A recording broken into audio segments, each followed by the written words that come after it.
Bom dia, Brasil! Meu nome é Alexandre, sou professor de História formado pela Universidade Federal de São Paulo, vulgo Unifesp. Estamos aqui para fazer mais um vídeo sobre a terceira questão da USP, que dessa vez tratará sobre as revoluções inglesas.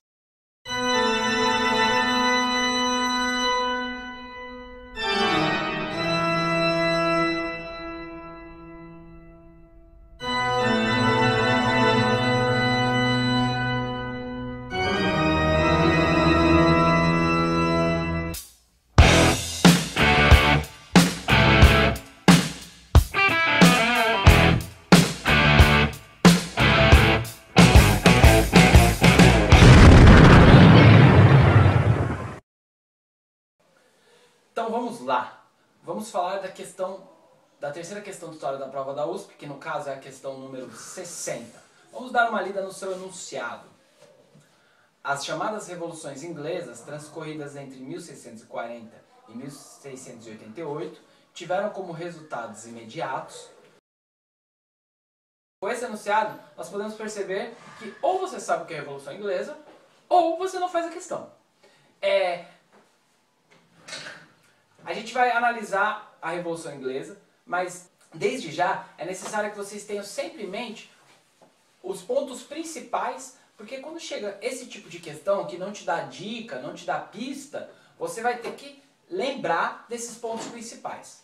Para a gente começar a falar de Revolução Inglesa, a gente antes tem que voltar, como vocês viram na questão, a Revolução Inglesa se inicia em 1640, a gente tem que voltar um pouco antes, lá para meados do século XVI, quando Henrique VIII está no poder, e ele vai iniciar a religião anglicana dentro da Inglaterra, que vai ser a religião oficial e que vai ser extremamente importante para a gente entender as revoluções inglesas.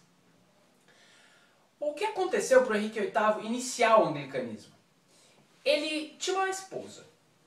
E ele não estava mais a fim de ficar com ela. E aí ele era católico, como grande parte da Europa. Nesse momento, a gente já tem a entrada do protestantismo em vários países, por exemplo, na França, etc. A gente vai ter o início das guerras das religiões, então o bicho está pegando lá na França. Mas a Inglaterra, pelo menos o rei inglês, era católico. Aí ele chega no Papa e fala: Papa, tô com um problema aí com a minha mulher e etc. Eu posso me separar dela? Não. Não, Papa. Não. Aí o Henrique VIII falou: então, firmeza então. Voltou lá para a Inglaterra e falou assim: agora não é mais a Igreja Católica que é a religião oficial da Inglaterra. Agora é o anglicanismo. E lá na Inglaterra tinha, como era um país católico, antes do Henrique VIII iniciar o anglicanismo, como era um país católico, tinham terras católicas.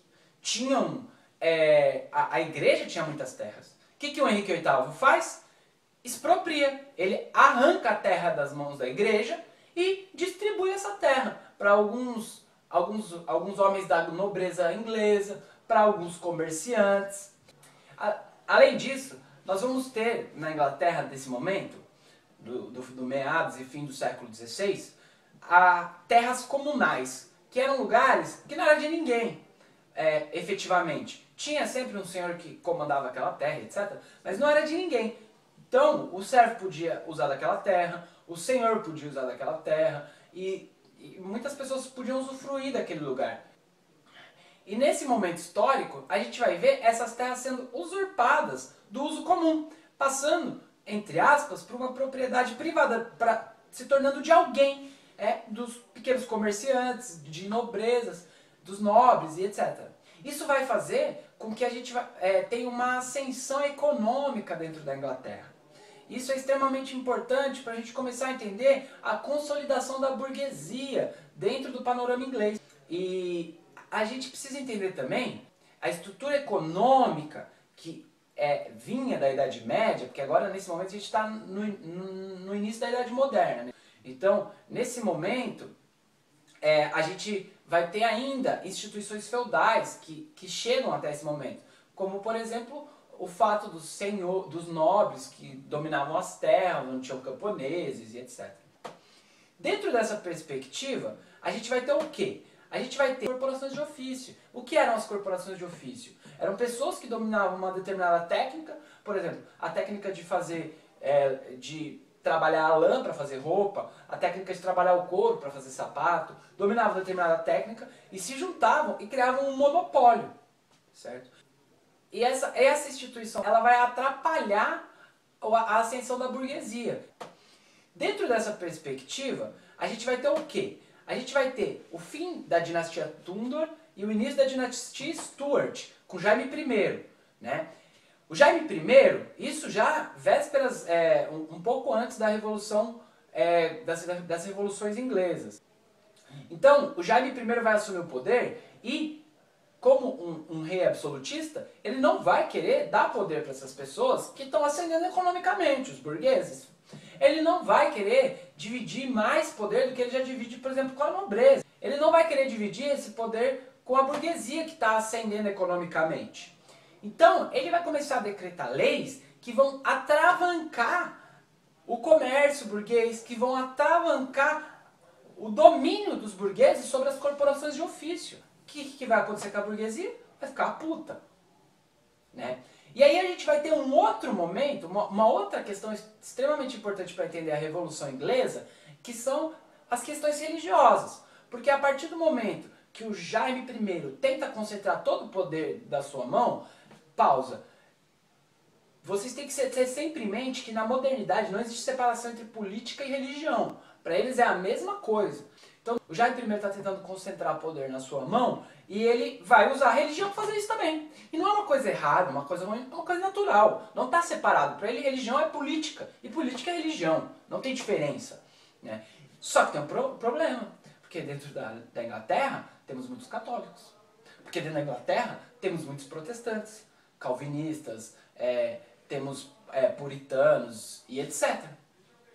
E isso vai gerar uma grande satisfação popular do governo do Jaime I. E ele chega e dissolve o parlamento. O Jaime I, ele vai pedir aumento de impostos, né? Ele vai pedir mais arrecadação, porque a verba que ele tinha não era suficiente. O parlamento, que era uma instituição formada por nobres e burgueses, etc., esse parlamento vai falar o quê? Você quer mais dinheiro nosso? Não vamos dar pra você. Você vai chupar dedinho. E aí o Jaime I faz o quê? É mesmo? Então a bola é minha, eu não brinco desse jeito, vai lá e fecha o parlamento. Ah, a galera ficou super contente, muito feliz, né? Mas ele ainda consegue controlar a situação. Quando seu filho, Carlos I, assume o poder, eles fazem o Carlos I assinar uma carta, né, dizendo que ele não vai dissolver o parlamento, etc. O Carlos I assina essa carta, mas o Carlos I tenta uma manobra política, o parlamento não fica de acordo e ele dissolve o parlamento para conseguir fazer o que ele queria, para exercer o seu poder absoluto, porque o parlamento, ele atravancava o poder absoluto do rei, porque ele impediu o rei de fazer o que ele queria. Então, quando o Carlos I tenta fazer as coisas e não consegue, ele dissolve o parlamento. Quando ele dissolve o parlamento, esses membros do parlamento juntam a insatisfação burguesa com a insatisfação religiosa e montam um exército e vai para cima do Carlos I. E quem lidera esse exército? Um cara chamado Oliver Cromwell. Depois de um período de treta, porrada, morte, sangue, o exército do parlamento vence o rei. E o Oliver Cromwell é colocado no poder. Durante esse momento que ele está no poder, ele vai privilegiar os grandes proprietários, ele vai privilegiar a nobreza, e os camponeses que estão passando fome, etc., vão ficar em 50º plano. O Oliver Cromwell morre, seu filho assume, mas não consegue segurar a bronca, abdica do poder, não consegue segurar a bronca, abdica do poder, e nós vamos ter a escolha de um governante que vai ser o Carlos II, e os caras já chegando já intimando, né? Falam, ó, irmão, o barato é o seguinte, a gente já matou o Carlos I, e agora o barato é o seguinte, você vai tentar dissolver o parlamento novamente? Você quer governar, a gente deixa, mas a gente governa com você. Aí eu falo, não, tudo bem, ok, vão governar comigo e etc.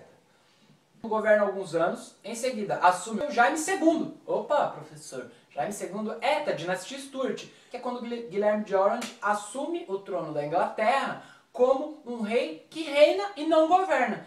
E aí continua a treta da religião. Eles param de tentar dissolver o parlamento, interferir diretamente na economia, mas continuam com a treta da religião, continuam tentando implementar as suas opiniões religiosas, impor as suas opiniões religiosas dentro da Inglaterra.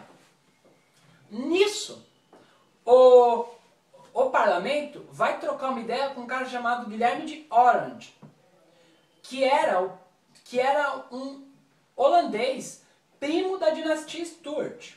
E vai falar assim, ó, Orange, vamos fazer uma parada?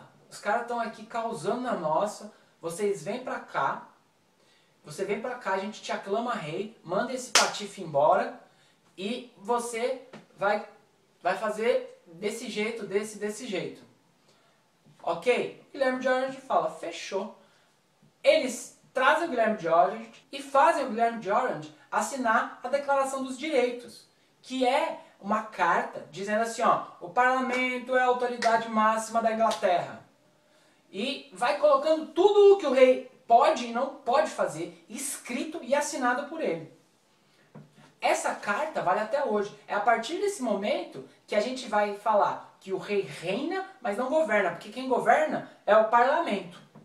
Certo? É nesse momento da Revolução Gloriosa que vai acontecer mais ou menos ali em 1688, 1689, o fim das revoluções inglesas. Por que revoluções inglesas? Porque a gente tem a puritana, que começa em 1640, e a gloriosa, que ocorre em 1688, 1689. Né? Então assim, é nesse momento que a gente vai ver a ascensão do parlamento. Quem está no parlamento? A burguesia está lá dentro também. Então assim, agora a burguesia está no poder também. Então por isso que nós consideramos a Revolução Inglesa a primeira revolução burguesa. É o parlamento agora que vai dizer pode, não pode, é isso, é aquilo. E o rei vai reinar, somente reinar. Então agora vamos partir para as questões. As chamadas revoluções inglesas, transcorridas entre 1640 e 1688, tiveram como resultados imediatos a proclamação dos direitos do homem e do cidadão e o fim dos monopólios comerciais. Gente, primeiro, a carta que o Guilherme de Orange assinou chamava-se Declaração de Direitos. Então não pode ser a por causa disso. Segundo, você vai olhar e falar assim, mas professor, putz, muito fácil de confundir. Declaração de Direitos, Declaração do Homem e do Cidadão. É muito fácil confundir. Aí você coloca assim, aí está escrito embaixo assim, fim dos monopólios comerciais. Então quer dizer agora que se um burguês tinha assinado um acordo com a Inglaterra para ser o único a explorar uma determinada região, ou um grupo de burgueses, era o único que fazia o transporte, esse monopólio vai deixar de valer? Óbvio que não. Não foi a burguesia que ascendeu ao poder? A burguesia vai tirar o poder dela mesma? Não vai, né, gente? Então a A não pode ser. Alternativa B. O surgimento da monarquia absoluta e as guerras contra a França napoleônica. Surgimento da monarquia? Não, é o fim da monarquia. Ué, o parlamento não ascende e começa a governar enquanto o rei não mais governa, só reina? Nesse momento, quem que manda? É o parlamento. Então, é o surgimento da monarquia absoluta? Não, é o fim da monarquia absoluta dentro da Inglaterra. Alternativa C. O reconhecimento do catolicismo como religião oficial e o fortalecimento da ingerência papal nas questões locais. Presta atenção. Catolicismo como religião oficial? Não! Então vamos lá voltar na questão para tentar entender a segunda parte da questão. O fortalecimento da ingerência papal nas questões locais. Professor, o que é ingerência? É ingerência no sentido de gerenciar, de comandar, de dar palpite, pitaco e etc. Era isso que o Papa fazia? Não. O Papa perdeu quase todo o seu poder dentro da Inglaterra a partir do momento que o Henrique VIII expropria as terras da igreja e inicia o processo do anglicanismo. O fim do anglicanismo e o início das demarcações das terras comuns. O início das demarcações das terras comuns? Não, as terras comuns estavam sendo perdidas. A burguesia, os nobres estavam tomando essas terras e expulsando os camponeses. E não é o fim do anglicanismo, né? É um momento em que a gente vai ter uma maior liberdade religiosa, porque no parlamento a gente vai ter pessoas de várias religiões. Alternativa E. O fortalecimento do parlamento e o aumento no governo da influência dos grupos ligados às atividades comerciais. Gente, o fortalecimento do poder no parlamento. Quem começa a governar? O parlamento. E outro, o fortalecimento do poder dos grupos ligados às atividades comerciais. Quem são os grupos ligados às atividades comerciais? Os burgueses. Então quem vai ganhar poder? Os burgueses. Que é o que a gente falou, é a primeira revolução burguesa. Sem sombra de dúvida, a alternativa E. Então, ficamos por aqui. Deixem o seu like aí para fortalecer o vídeo. Façam um comentário aí embaixo e